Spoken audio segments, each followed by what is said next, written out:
Welcome to Khadi on Strategy, a podcast for startup business owners. So today is Sunday, the time is like 2 in the afternoon, and I'm just browsing through my Facebook timeline, and I saw a post in a Facebook group, a business for entrepreneurs rather, and which I'm part of.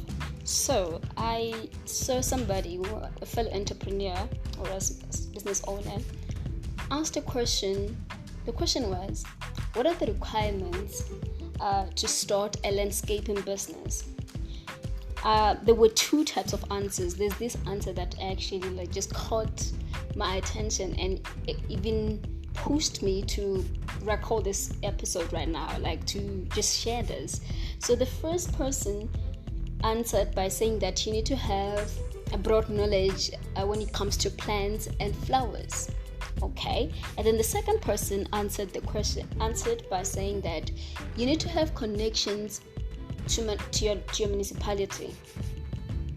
So basically how the second person put it was plain to say connections to your municipality. And this is why the whole thing caught my attention. It's because I got to see how perspective and how these two entrepreneurs actually had perspective and how it is dangerous. So okay, fine.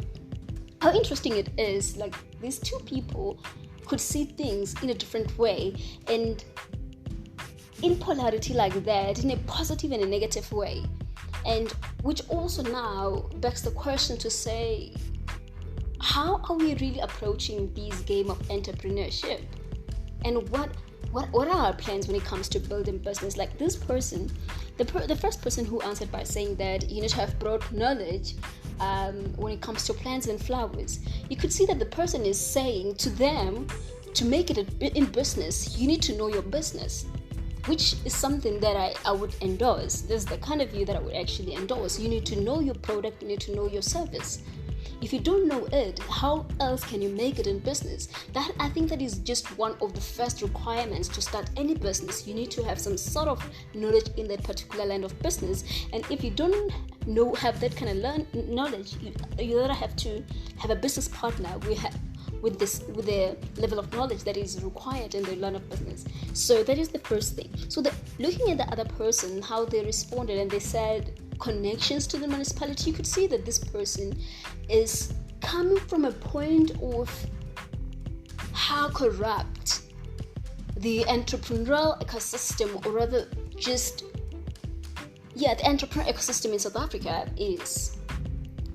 So it's coming from a point of, for you to make it in business, you need to be connected. So this person is saying to that person to say, there is no way you're going to win in business unless you're connected.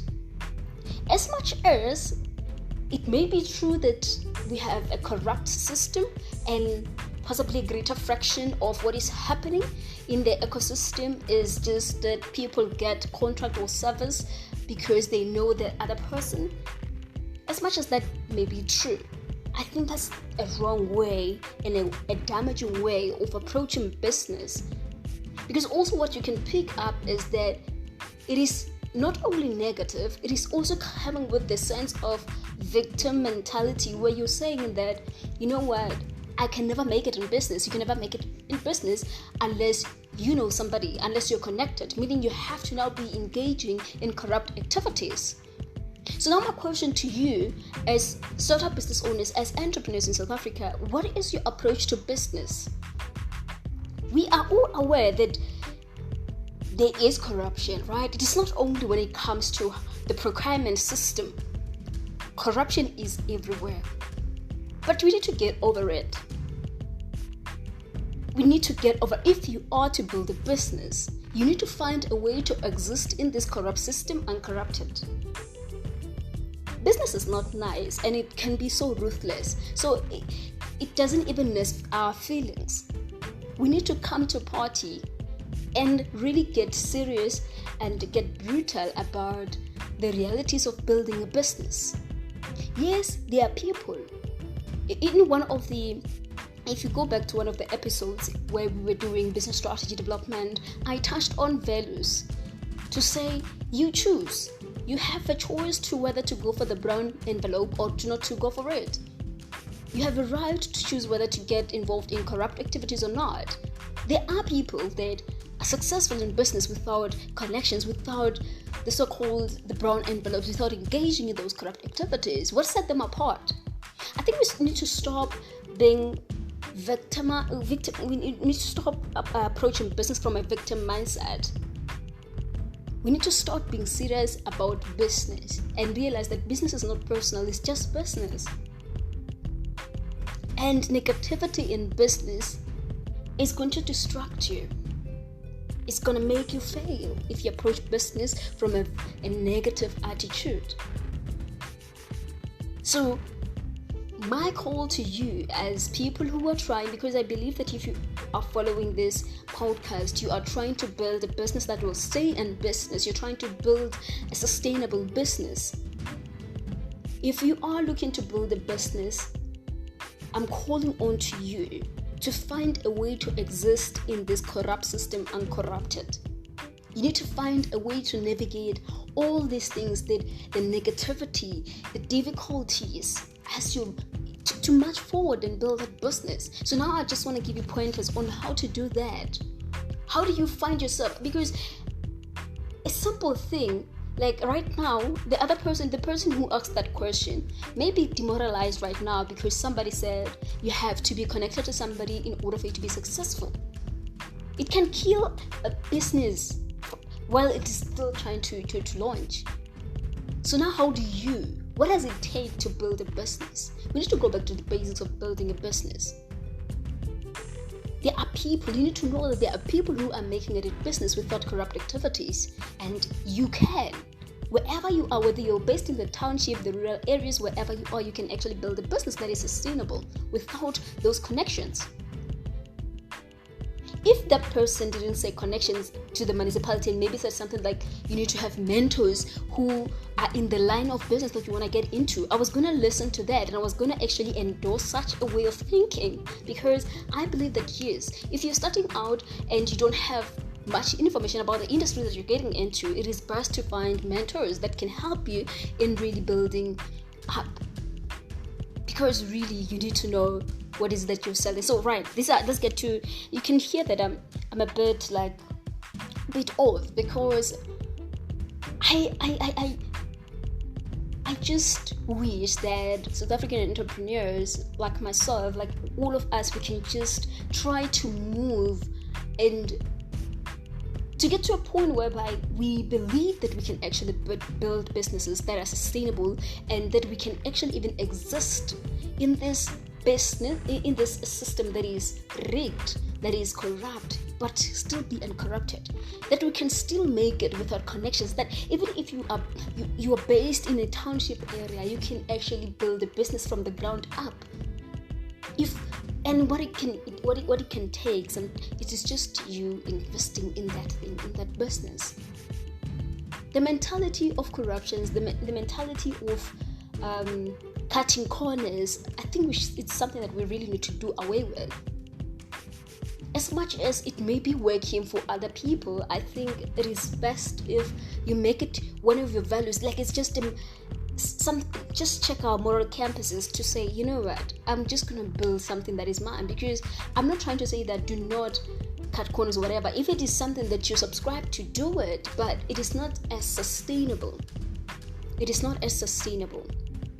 So here are the pointers. Let's just get to it. So I'm just trying to give pointers to a person who's right now maybe concerned to say, I don't have connections. How do I make it in business? I'm starting out.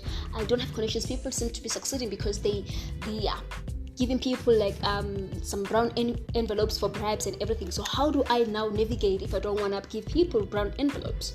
So first of all, no one can ignore you if you have a great and a relevant value proposition.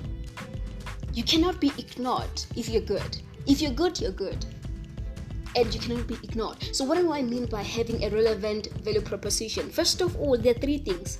You need to be sure that whatever it is that you're starting, whether it's a product that you're launching, whether it is a service that you'll be offering, it is problem solution fit.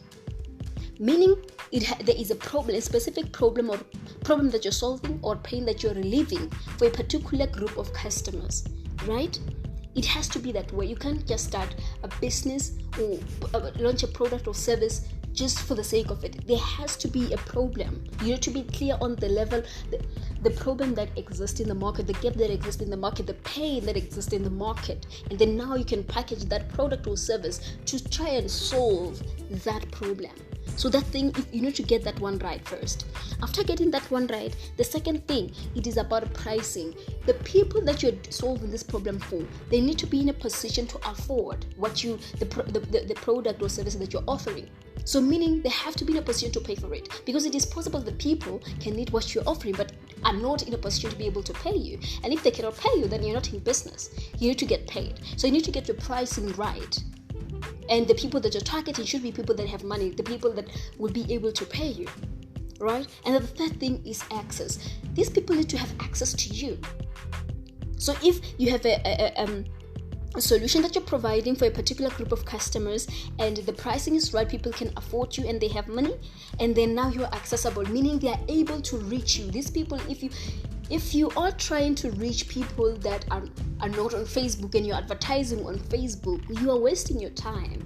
You have to make sure that now the third thing is make sure that you're accessible. The people that you're trying to reach to, check where they are and find channels you can use to reach them.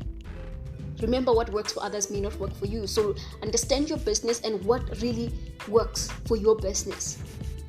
So those are the three things. That's the first thing. You cannot be ignored if you have a great value proposition. And by value proposition, I'm talking about now breaking it down to the solution that you're providing has a group of people, is solving a particular problem, and then now the pricing is right, and then you're accessible.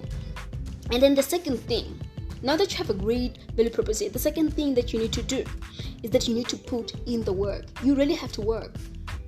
The people that do the brown envelope, yes, you may think that, maybe they're not putting as much work, because when you're cutting corners, it means the efforts won't be the same as the same person, the other person who is not having connections or do not have the money for bribe. So meaning you have to work twice as hard. So you need to put in the work. You have to work. You need to be consistent. You need to put your head down and put in the work and work so hard. And what do I mean by this? Right now we're talking about you making money, because the question came from making it in business. It's about making it in business, right? So you need to make sure that you have a tactical plan, a go-to-market strategy. Be clear on how this expands on the value proposition. Be clear on how you're going to activate your brand. Find ways to activate your brand, to be known. You have to be known. Make noise about your product or services. The people that you're trying to sell to, they must know about you. If they don't know about you, they won't come to you because they don't know about you. Be consistent. The simple things could be get your social media going on, get your flyers, depending on the type of people, how you'll be reaching people, where those people are, and get your website going. Be available, have market presence. So invest in that. And then from there, you need to have a sales plan. You don't just wake up every day without a plan. You need to have a goal. How much money do you want to make? If you want to make 10K in a month, you need to be sure, you need to be clear, you need to know as a business owner that, okay, then what does it mean for you? Does it mean maybe you need to sell 3 products, you need to sell 3 services, or you need to, how much of your product or services do you need to sell in order for you to make that 10K per month? And then from there, now that you are aware of how much sales you need to have, then now you can have a plan on how are you going to make those sales, how are you going to close those sales. If you do that, you're going to move. You're going to move and you're going to find yourself in the same municipality pitching without any underground and below board connections. It takes putting in the work and authenticity and doing things in a good way, ethically. It does pay off. But one of the greatest ethical thing you can do is putting in the work. Invest in your business, invest in the work that you do, invest in your craft. You need to be great. You need to show up for your craft. And you'll find yourself there at the top, wherever you want to be. You'll find yourself with those those rands that you want. You find yourself with the brand equity, the level of brand equity that you want. You need to put in the work. That's just it from my side. I just wanted to share, to just try and inspire those people that right now are saying, you know what, business is so hard and I don't know how to navigate it, because it seems like if you don't have connections, you won't make it. You will make it. You will make it. Remember what I said.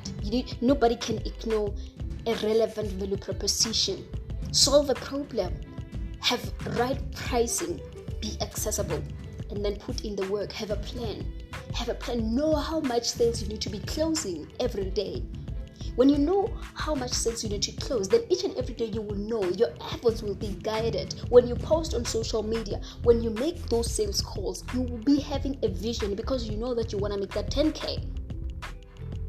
I hope this is just insightful and just inspires you and motivates you to work on your crafts, and all the best. Stay tuned.